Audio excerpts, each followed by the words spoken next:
Alors, comment on règle tout ça? Bonjour à tous et bienvenue sur la prod. Bon, on est sur une configuration un petit peu atypique, je suis en train de tester des nouvelles choses pour le studio, qui va bientôt être remanié, qui va changer de couleur, on va enlever ce petit violet vilain que vous voyez sur les côtés qui m'énervait depuis déjà plus d'un an.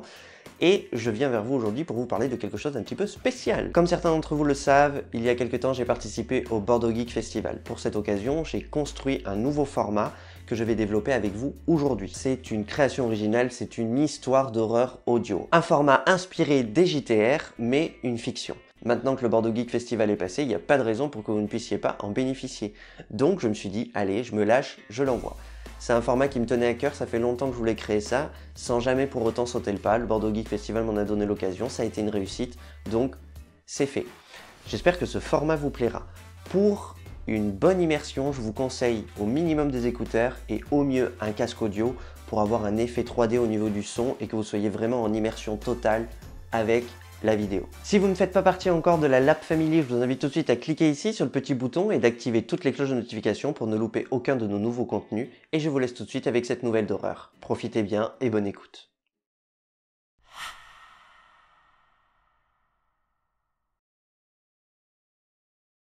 Je suis fatigué. Je ne dors plus. Au début, je ne le voyais que de temps à autre au cours de certaines de mes paralysies du sommeil. Mais depuis quelques jours, je le vois toutes les nuits. C'est toujours de la même façon. Je marche dans ce long couloir noir, dont les lumières ne fonctionnent pas. Mon cœur frappe à une vitesse folle dans ma poitrine. Ce couloir paraît interminable. Je sens comme une présence. Je n'arrête pas de me retourner, mais derrière moi, rien. J'aperçois une porte que j'ouvre, comme toujours. Je me vois dormir, paisiblement. Mais quelque chose me regarde au bord du lit, près de ces rideaux verts que je déteste tant. Je me demande encore pourquoi je les ai achetés. Cette créature ne semble pas me voir. Elle regarde simplement mon autre moi, endormi. Je m'approche quand soudain, celle-ci tourne la tête et me regarde fixement. J'ai peur. Je cours pour sortir de la chambre, mais je me réveille. La créature est en fait assise sur moi. Elle est sur ma poitrine. Elle est lourde. Je respire mal. Je ne peux pas bouger. De longues mains acérées entourent mon visage, tandis que ses grands yeux scrutent mon âme. Tout cela m'empêche de fuir ou d'appeler à l'aide. J'ai envie de crier « Pars! Laisse-moi !» Mais de ma bouche, ni de son, ni grincement ne vint. Abandonné à mon triste sort, priant pour que celle-ci disparaisse, cette nuit, la créature rapprocha son noir visage contre le mien et, ouvrant une large bouche ouverte de dents coupantes comme des rasoirs, ma respiration ne se faisait plus. Je me sentais partir. Puis je me suis réveillé. Enfin, je crois. Cela devient difficile de faire la différence entre le rêve et le réel. Les marques sur mon cou, elles, le sont bien, mais je savais très bien que le corps pouvait s'automutiler suite à des cauchemars traumatisants.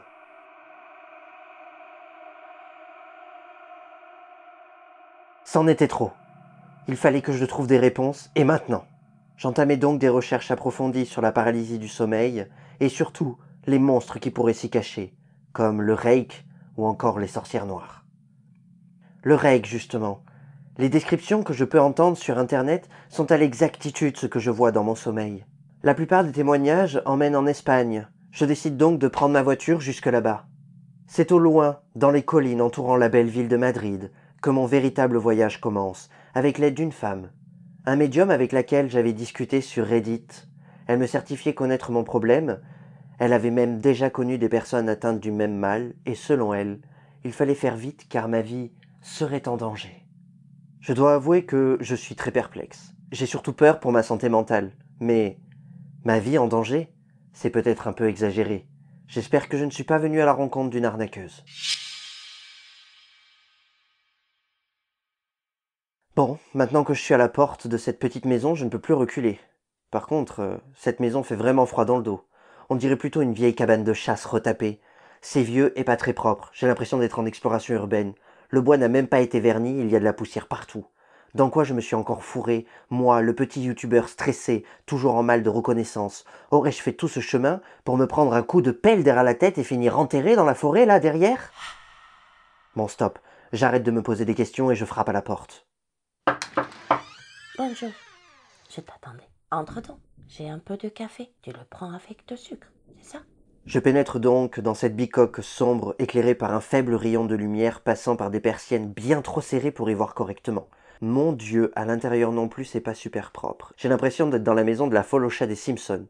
Je suis pas trop rassuré quand même. Je prends mes infos et je m'en vais. Alors, comme je te l'ai dit sur Internet, tu n'es pas le premier à venir me voir. Les gens pensent souvent à tort que le REC est responsable, mais tout comme sa première description, c'est une erreur. Souvent, les personnes comme toi essaient de se référencer à quelque chose qu'ils connaissent, mais ça n'a rien à voir. Ce sont des créatures différentes que vous observez dans votre sommeil. Et je continue d'écouter cette femme parler comme une sorcière du dimanche. Moi qui passe mon temps à la recherche du paranormal, j'ai vraiment l'impression d'être face à un charlatan. Je décide après cette discussion de prendre congé et rentrer en France. Malgré ces recommandations que je vais fortement ignorer, j'ai vraiment la sensation d'avoir perdu mon temps. Je deviens certainement un peu barge, j'ai besoin de prendre du repos et de voir un vrai médecin. Retour à la maison. Comme je m'y attendais, je ne trouve pas le sommeil. C'est pas grave, j'ai une tonne de travaux sur YouTube en retard. 4 heures du matin, je me lance donc dans mes écritures habituelles, ainsi que par moments, la rédaction manuscrite de cette petite nouvelle. 8h30. Là, pour le coup, il vient de m'arriver quelque chose d'étrange. Tout a commencé à me sembler hyper sombre. Je saurais même pas dire si je me suis endormi, bien que cela semble le plus logique. Les lumières de mon bureau ont viré au rouge et une sensation de froid m'a envahi. J'aurais été dans un lieu abandonné, j'aurais tout de suite crié aux fantômes. Mais là, c'est chez moi, c'est bien la première fois. Je ne me sentais pas bien dans mon bureau, avec la sensation que quelque chose m'observait, au loin. Ce dont je suis pratiquement certain, c'est que j'ai encore vu cette immonde créature dans l'encadrement de la porte via le reflet de mon écran d'ordinateur. Je deviens fou, je suis vraiment en pleine obsession. Ce monstre fait désormais partie de chacune de mes pensées. Comment je vais m'en débarrasser? Pour couronner le tout, mon téléphone est en panne, je peux même pas prendre un rendez-vous avec mon médecin, même si je me demande ce que je lui dirai encore une fois pour pas passer par un malade mental. Je suis désespéré, je pense que je vais retourner chez la vieille femme pour en savoir plus. Je n'ai vraiment pas confiance, mais je n'ai plus trop le choix. Ma voiture est en panne, mais putain, c'est pas vrai! Je suis maudit ou quoi? C'est pas grave, je vais prendre le train, je prendrai un billet sur place. Et cette gare, elle est si loin, bon sang, pourquoi je vis pas en ville, moi? 2 heures de marche pour y arriver, la communauté des communes n'aurait pas pu installer un circuit de bus pour m'y emmener? Merde, le train part, bon, tant pis. Le billet, s'il y a un contrôleur, je lui dirai mes mésaventures, et puis je le prendrai. Je vais m'installer dans un petit coin entre 2 wagons, j'ai vraiment envie de voir personne. Alors ça, c'est le comble. Le contrôleur passe devant moi, sans même me regarder. Tant pis, au moins le voyage gratuit, ça ferait un truc de positif dans toute cette histoire de fou. Et puis voilà, je suis de nouveau devant cette baraque moisie, et puis alors cette fois-ci, j'ai même pas eu le temps de frapper que la vieille m'ouvre. Ah, tu es revenu? Entre vite, que je t'explique tout avant que ce ne soit trop tard. Je m'interroge. Trop tard? Que veut-elle dire par là? Celle-ci m'a presque crié dessus en cherchant des sortes de vieux bouquins moisis. Elle m'énerve avec sa maison à la Louis la Brocante. Sérieux, qu'est-ce que je fous encore là? L'asile, c'est sûrement encore une meilleure vie. On m'avait prévenu qu'on pouvait faire des burn-out quand on travaillait sur Internet. La créature qui te pourchasse, je te l'ai dit, elle est bien réelle. Et il n'y a pas que ça. Elle veut se nourrir avant de passer à la suivante. C'est un cercle sans fin.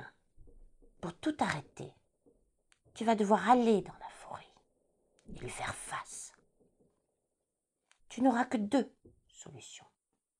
La combattre ou la convaincre de passer à quelqu'un d'autre. Oh là, mamie. Bon, on va se calmer un instant si tu veux bien. Là, on est dans la vraie vie, pas dans un mauvais court-métrage d'horreur sans budget où tout le monde fait n'importe quoi. Je dois avouer que là, je commence à flipper sévère, comme on dit chez moi. Surtout que si tout ça c'était une arnaque, elle me demanderait de l'argent, non? Ou je sais pas, moi, mais...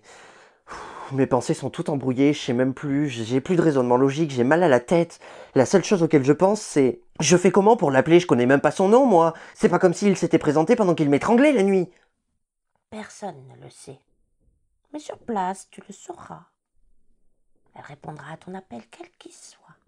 Tu trouveras un cercle de plantes et de ronces au sol. Il ne sort à aucun moment de ce cercle. Tu comprends? Je me retrouve à lui faire des signes d'acquiescement alors que j'étais complètement amorphe. Comment croire telle chose? Je ne savais même plus si le plus effrayant dans cette histoire c'était cette mascarade ou me dire qu'au fond, c'était bien possible. J'attends donc la nuit avec elle. Forcément, j'en viens à lui demander pourquoi, si cette créature vivait ici, elle s'y était installée aussi, elle n'avait donc pas peur pour vivre si près d'un repère de monstres si celui-là est bien réel.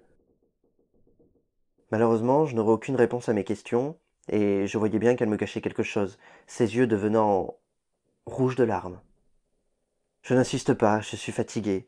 Je m'endors sur un fauteuil de cuir marron, fort ancien, ça me rappelle d'ailleurs celui de chez ma grand-mère. En moins bon état, toutefois. Je crois que c'est la première fois depuis longtemps que je dors correctement. Pas de cauchemar, ni de monstre. Je me sens même apaisé. Bon, après, ça a été de courte durée. J'ai dormi que 2 heures et la nuit est tombée. Je suis seul à mon réveil. Elle est passée où, la vieille folle? Eh oh! Madame Larnirès? Oh! Elle est partie. Qu'est-ce que je vais bien pouvoir faire? Qu'est-ce que je fais? Bon. Il me reste plus qu'à partir dans la forêt. Au moins, j'y vois à peu près clair. Si on est dans un mauvais film d'horreur, je mourrai dans 3 minutes, c'est pas grave.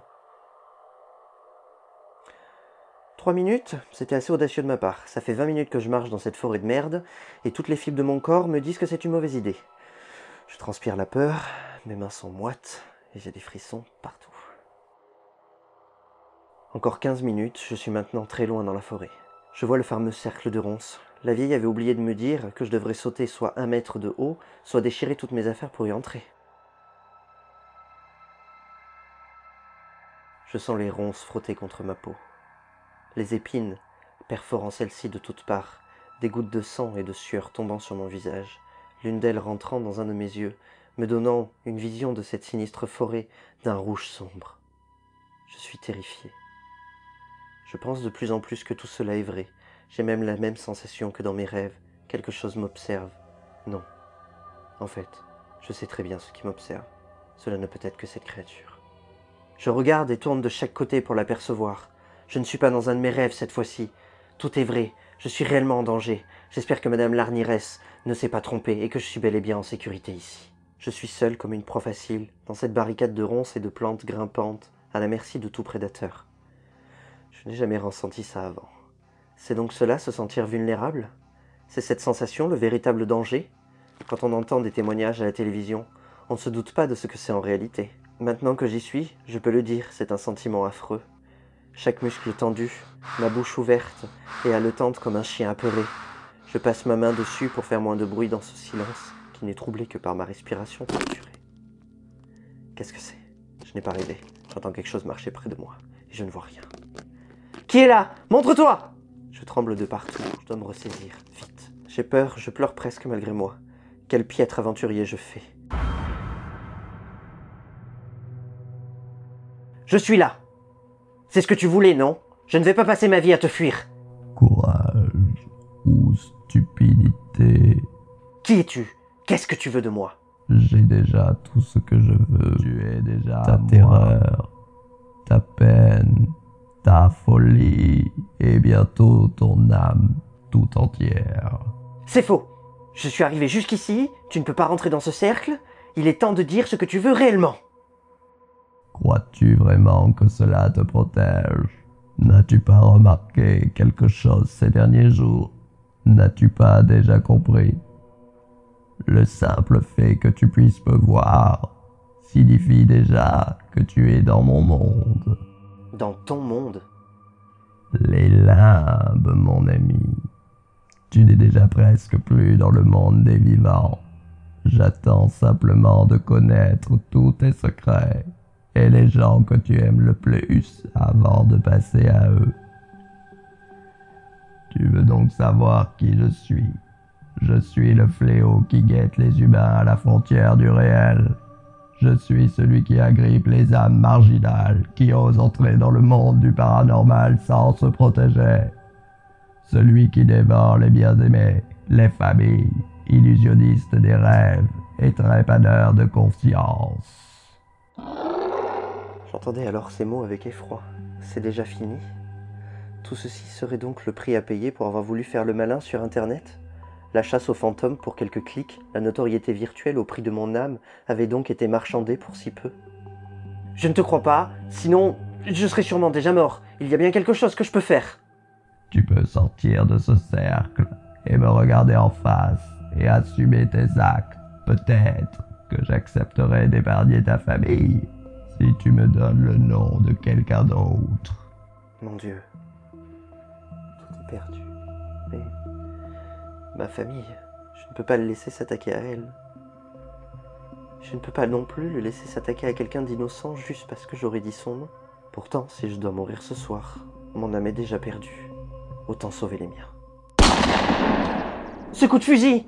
La vieille est là! Cela faisait bien longtemps, ma petite Véronica. Penses-tu réellement pouvoir me détruire, toi qui as survécu uniquement par fourberie? Il est un peu tard pour faire preuve de courage. Après avoir condamné ton meilleur ami il y a des années, et faire ta cabane avec le bois protecteur de cette sinistre forêt. J'étais jeune à l'époque. Aujourd'hui, je veux mettre un terme à tout ça. Il est temps que tu prennes mon âme. Et quand ce sera fait, depuis les limbes, il te faudra des centaines d'années avant que tu puisses en ressortir et trouver une nouvelle victime. Elle n'allait pas se sacrifier pour moi, la pauvre vieille femme.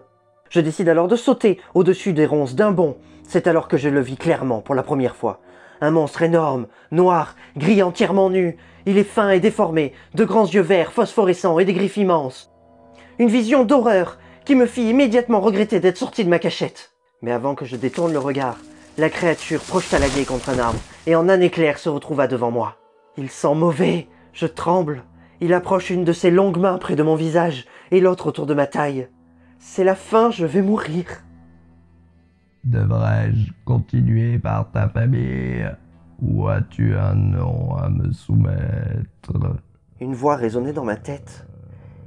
Il m'est certainement tombé dessus pendant une de mes enquêtes paranormales. Je n'ai pas été désigné par quelqu'un. Je vais tenter le tout pour le tout. Une idée, sans doute la dernière, alors que ses griffes acérées commencent à perforer mes côtes.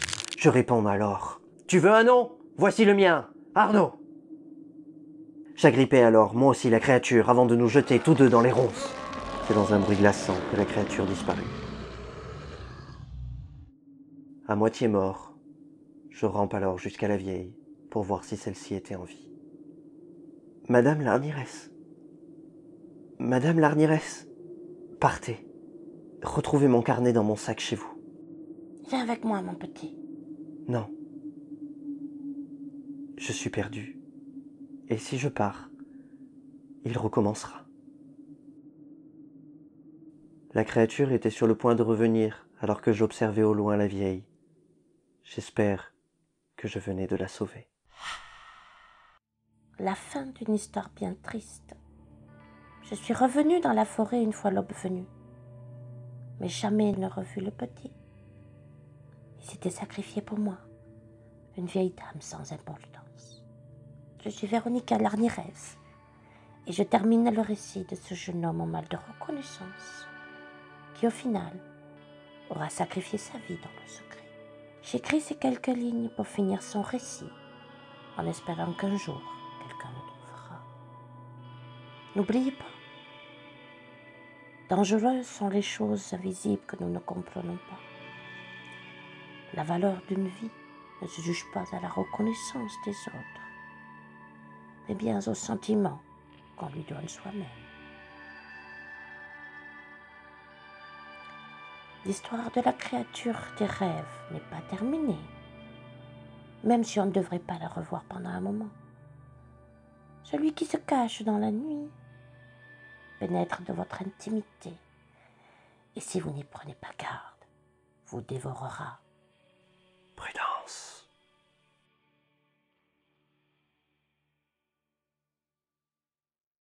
Et voilà, c'est déjà la fin de cette nouvelle. Je vous invite grandement à marquer en commentaire si celle-ci vous a plu et si ce format vous plaît. À ce moment-là, j'en mettrai peut-être de temps à autre, un petit peu par-ci par-là sur la chaîne, de façon plus ou moins longue, peut-être en plusieurs parties pour certaines. Et je pourrais même sortir une version longue de celle-ci parce qu'elle a été beaucoup coupée par rapport au temps de parole que j'avais en intervention sur le Bordeaux Geek Festival. Il y a des petits passages qui vous manquent que peut-être je pourrais mettre par la suite. En tout cas, je vous remercie d'avoir visionné cette vidéo jusqu'au bout et je vous dis à bientôt sur la prod. Tchuss!